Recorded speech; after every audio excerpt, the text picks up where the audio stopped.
Check 1 2, mic check.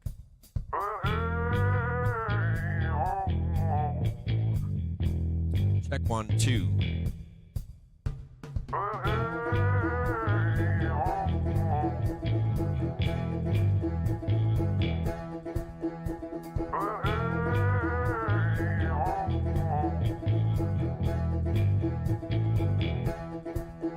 Good morning out there. How's everybody doing?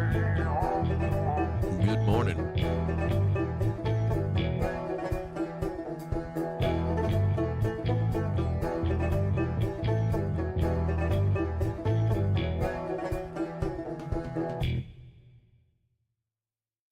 Good morning, Just Ain't Right. How are you?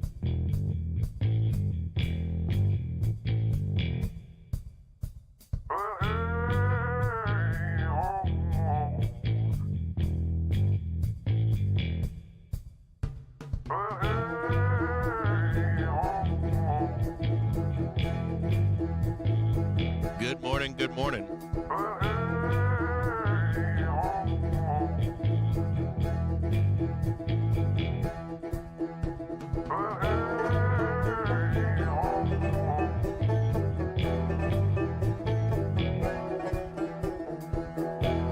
Oh yeah, baby, we're getting in there right now. We're almost there.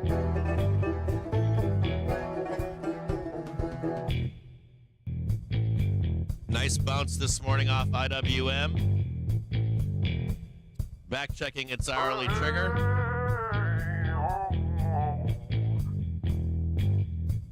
Q's still strong at this point. It does disclose a preliminary $6.29 gap and adjusted EPS impact for the 3 months ending March 31st related to acquired IPRD and licensing income. I'm trying here to exit positions right now.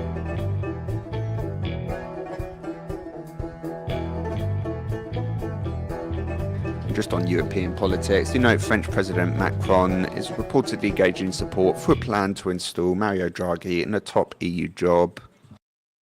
All right, good morning out there. How's everybody doing? Hope you're all doing well. So give me one quick second here. All right, so we got to go over a few things. One, I have a meeting I have to attend this morning. I've got some attorneys been up my ass for the past 3 days. They're like, have you read it? Have you read it? Have you read it? Have you read it? I'm like, oh, yeah, I've read it. Get back to me. Get back to me. I'm like, all right, all right. So I just got yelled at about 5 minutes ago. So I've got some stuff I got to do this morning. I'm trying to get out of some positions right now. I've got I've got shit everywhere. I've got like TQQ stuff. I've got spy shit. I've got Tesla shit. I've got some Tesla I got rid of yesterday. I'm trying to get the fuck out. XLK, you name it. Why am I trying to sell here would be the question, though. And I'm losing my voice. We're not even on Wednesday. I think it sent me, like, yesterday sent me over the edge yet again. Because yesterday, of course, I'm like watching Tesla go to the fucking moon. Yeah.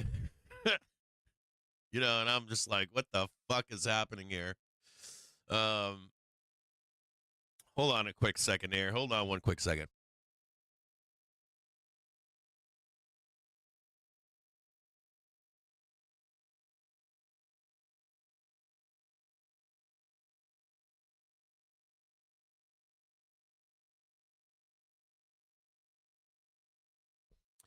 You know, I wear glasses. I've never worn glasses my entire life. I had 10/20 vision for my entire life.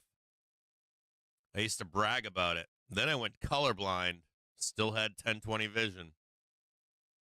And now I do not. I still have a great distance vision, but my like reading vision sucks. Pretty fucking bad. So I like my glasses to be perfectly clean. Now, so yesterday was crazy, right? Yesterday I figured there'd at least be a dip, then maybe one more rip when Elon came on. I put in a sell order last night, and it did not fill.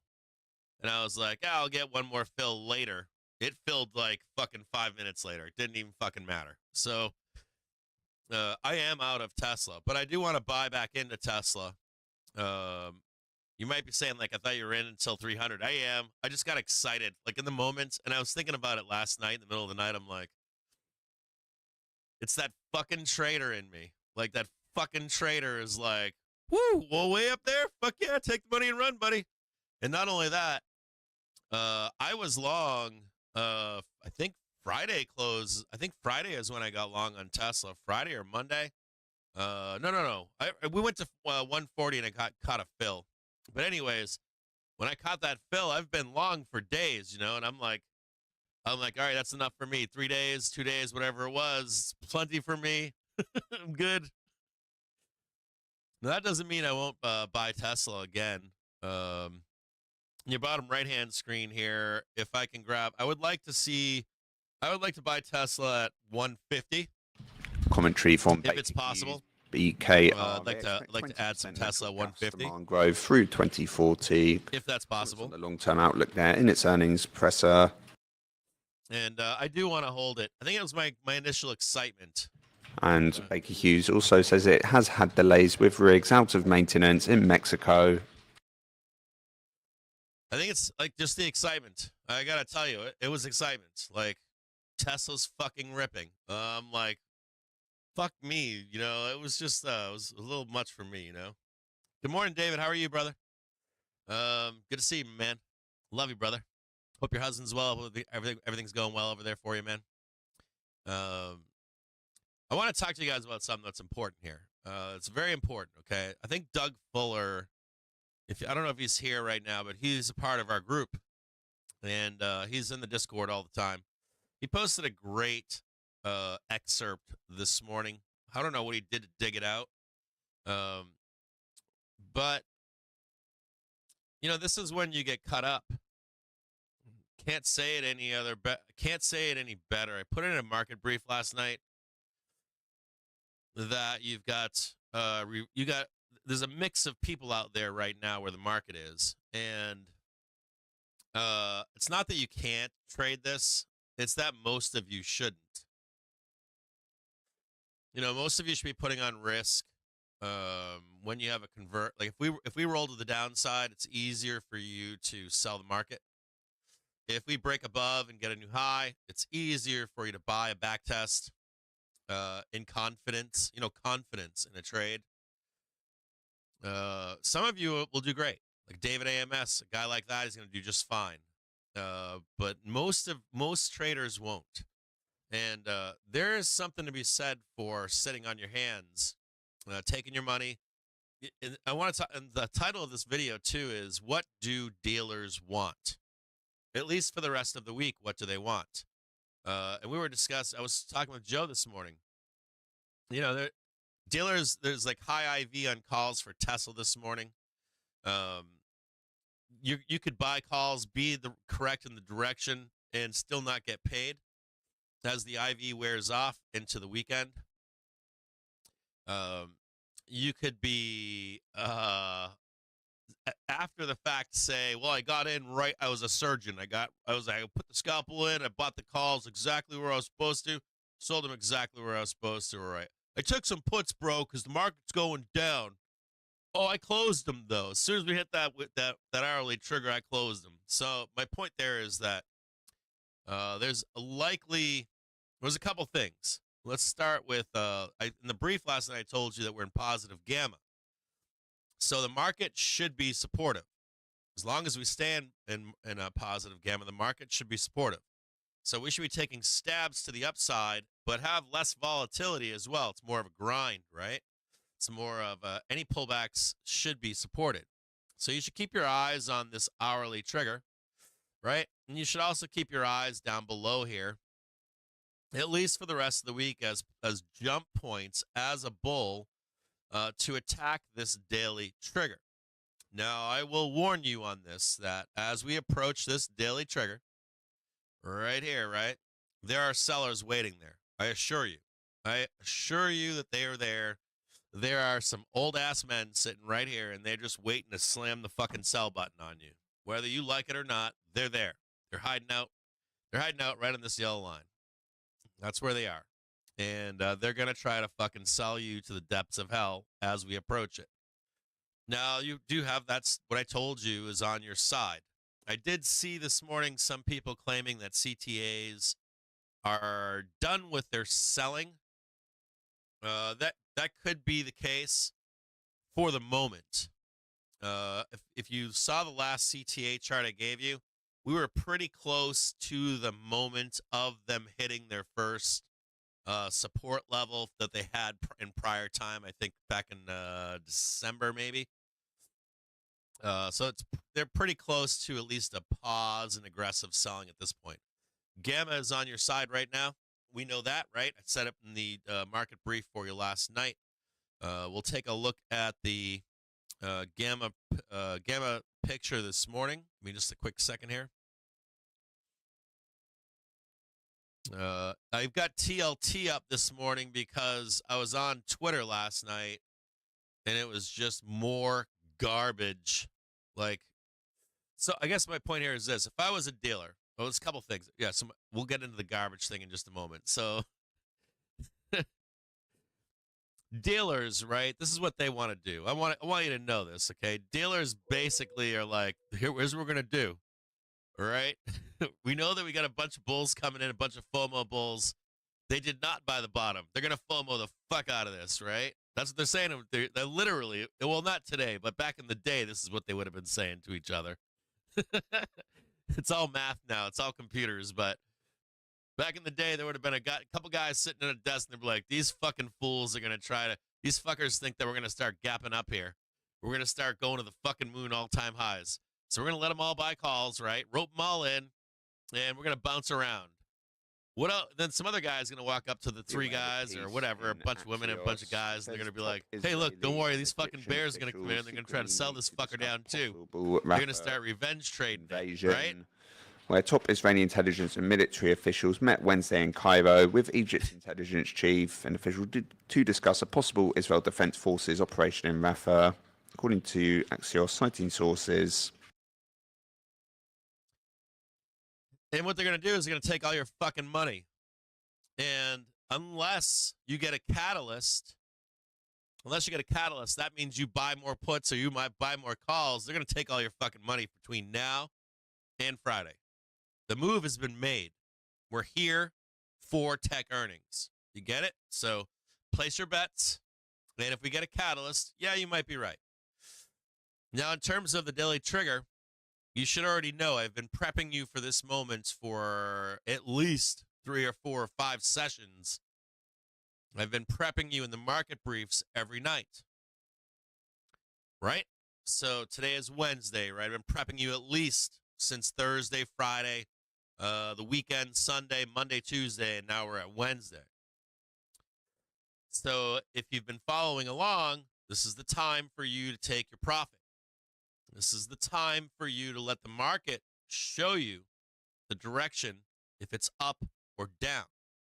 I don't care if we squeeze above the daily trigger today. I really don't. I care more about if it holds and creates a new high. I don't care if we sell the daily trigger today and start breaking below support. I can give you guys data all day long if you really want it. I can stop streaming, start making nighttime videos. I can give myself a script every night. And I can sound like I am the smartest guy on FinTwit, on Wall Street Bets, and on YouTube. I can drop data on you why we should crash. I can drop data on you why the correction isn't over. I can drop data on you why we should go to all-time highs, and I would look like the smartest person in the room. And it doesn't matter. It has nothing to do with price action. And price action is king. Price action disproves traders and investors all the time. All the time. You can sound like you're the smartest motherfucker out there. and it does not matter when price goes against your thesis. And it's okay to have a thesis. It's okay to have the data. It's okay to be aware of everything out there. But the truth is that price action matters more. It always has and always will. So where we are right now on this daily trigger, I'd rather get a confirmation that we're going to head higher. I'd rather get a confirmation that we're going to reject and go and find new lows. And it's fairly easy to find that stuff, right? It really is. Joe Donut says it very well. He says it on Public. Why do these fucking people out there make it so complicated when you have the easiest, simplest system in the world that can tell you where you're going? And we combine that with some stuff here too. We don't use just triggers. We use time frames. We use gamma. We use Elliott wave counts. But they're all secondary tools to looking out stuff like this. ECB Schnabel. Sorry, I was waiting to see if that guy was going to talk. So for this morning, I do have a meeting after 10-2. I will get back to you guys. I will get back to you guys as soon as the meeting is done. I have to take a break for at least a couple hours, I think. I got to write a response and all this other nonsense stuff. It's all stuff for like affiliates and stuff to make sure that everybody's tied in and all hemmed up and all that kind of stuff to make sure that everybody's feeling good and happy. So I gotta attend to that this morning. Now on the let's take a look at. I'll put some tickers up for you too. I not deleted, but I turned off all these charts last night, so I need to turn them back on. So I'll ask you guys what tickers you want up this morning, because I know that we had a bunch up yesterday and the day before that we've been monitoring for the past few days. But first off, let's take a look at a few things here. Let's take a look at the trigger screen right here. Morning, Jimmy. Good to see you, brother. Good to see you, man. Yeah, price can't be cooked, can it? Can't be cooked. I would assume that Tesla traders are aware of that a lot, right, this morning, to some extent.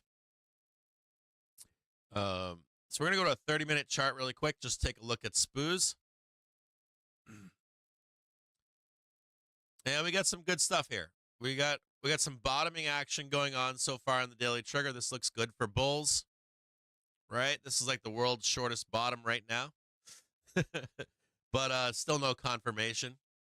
Hourly, half hour, and 15-minute on a 30-minute basis, velocity is a little overbought, isn't it? When you get the three of these together, it does signal that we're likely going to have some kind of a roll coming up here. You see that right there? It's a little long in the tooth. Not guaranteed, but it's definitely some cautiousness is warranted here. We are getting close to the daily trigger, right? You can see that as well. Let's look at a daily basis. Let's look at we have it up here, right? Yeah, we're good there. We got it right there. So let's just take a peek here and see what the expectation would be, right? Let's go up there and test this bad boy. Right? Probably we test that. But then I really would like to see some kind of rejection of some kind. Maybe a pullback down here. See if we can regain that hourly trigger so we can begin to head higher. Try to get above that daily trigger there. I would if you're bullish, I'd really like to see something like that. If you're bearish, before you start getting all bared up. Yeah, good morning, my man. Good morning, Jimmy. We're missing you. I haven't seen you in the chat. Man, unless the chat hasn't been playing, man, I wanted to say something to you and say hello. I didn't know if you were busy or got hemmed up with family or work or whatever. So if you are a bear here, what are you looking for? You're looking for some kind of a new low, aren't you? You're looking for some kind of a rejection above and a new low. Now, don't get all crazy if you see this new low if you're a bear. You're actually looking for that new low, right? And then a failure from buyers to step back in. And then you're kind of like Johnny on the spot right there, right? You want the failure of buyers here, a new low, and then the failure the last time above, right? Then you know that these sellers are coming down. Does that make sense? Now they're here. And once that happens, we start blasting, right? Now, this isn't good enough right here. This weekly trigger is not that strong right now. But I would likely believe that it would get break and then hold, and then we'd begin to make our way down to new lows. So be aware of this trade as well if you're a bear. If you're a bull, the only thing that you need to do is if you do get a rejection here, that you do not get the new low, that it's higher than this prior low over here, okay? And that you're able to make the attack to get above the daily trigger, and that whatever back test you get there's your hourly trigger coming up. Whatever back test that you have is higher.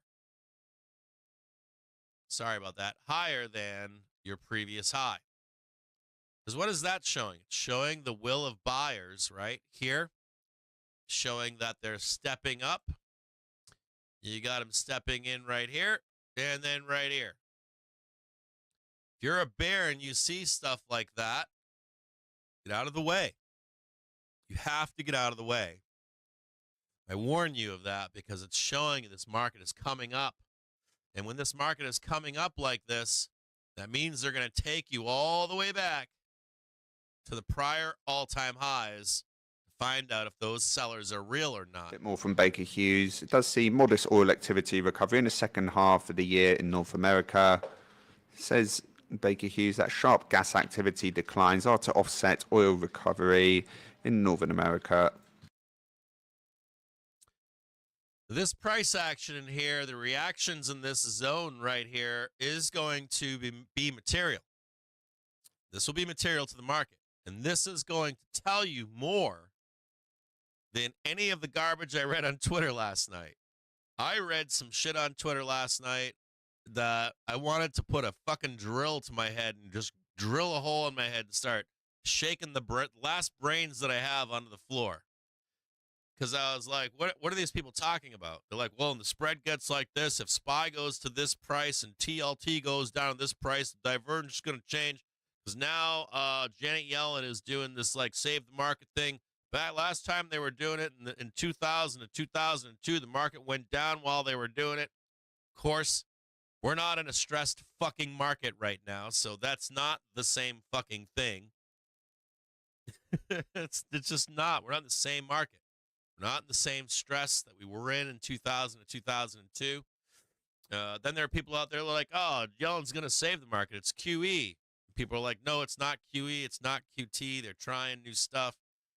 There's a lot of division in this. And there are people like some of the positing that I'm seeing out there. My mind is just like, I'm like, why are you writing something so complex? That doesn't fucking matter. It doesn't fucking matter to you as a cash market trader. It shouldn't matter to you as a cash market trader. Leave that shit to someone trying to make money as a reporter or a writer or selling a service or whatever. You wouldn't sleep if you read that shit and thought about it all night long. And then when they're wrong, you know, they get to write another one. Simplify your life. Simplify what's in front of you. Ask David AMS. From ECB He knows. You simplify your life. You know where the extremes are. You know where the buyers are and the sellers are.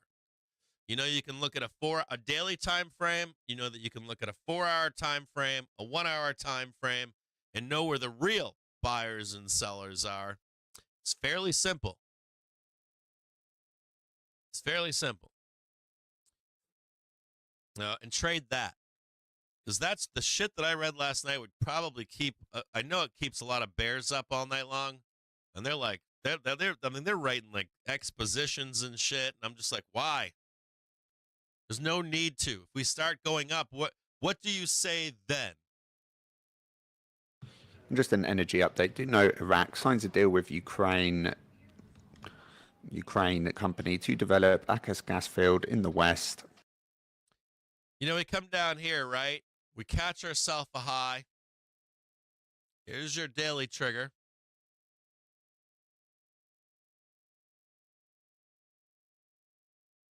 And for Spotify and Apple, do note Spotify announces it submitted new application to Apple, features basic pricing and website information. Where it remains, Spotify says committed to giving consumers real choice in its app at no increased cost.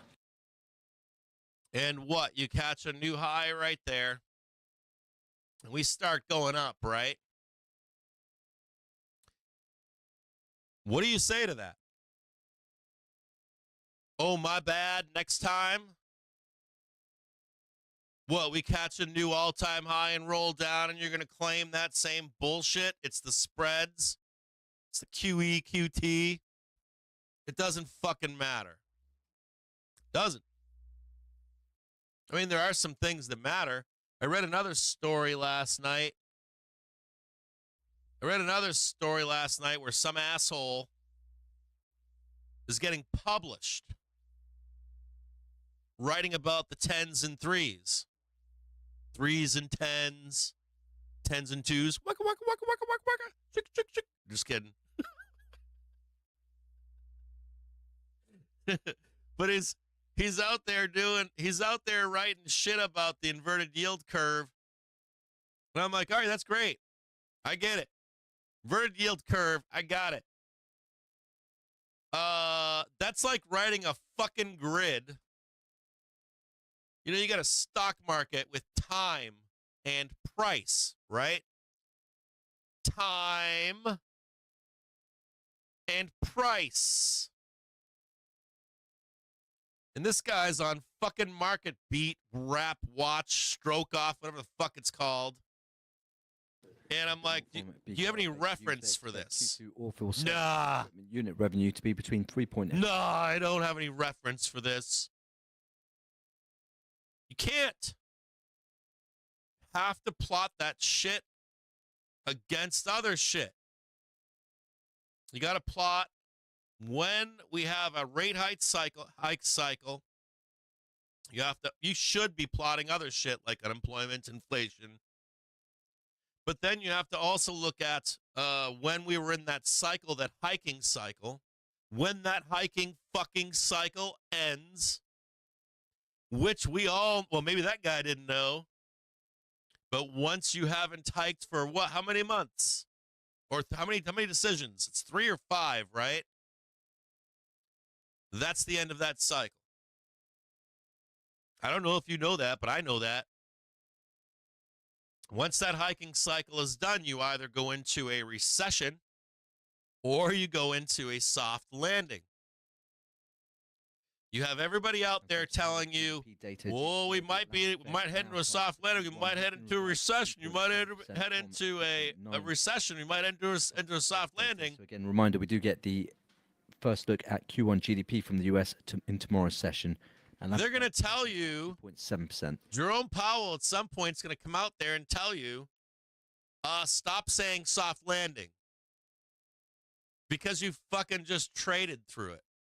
I can tell. I'm being told I got a big yellow banner here saying that I'm losing the stream. Q1 from the prior 3.4. So again, just to note, Atlanta Fed tracking GDP growth. Hold on here. I'm going to try to slow everything down. Consensus for tomorrow's data is 2.4. Losing the stream.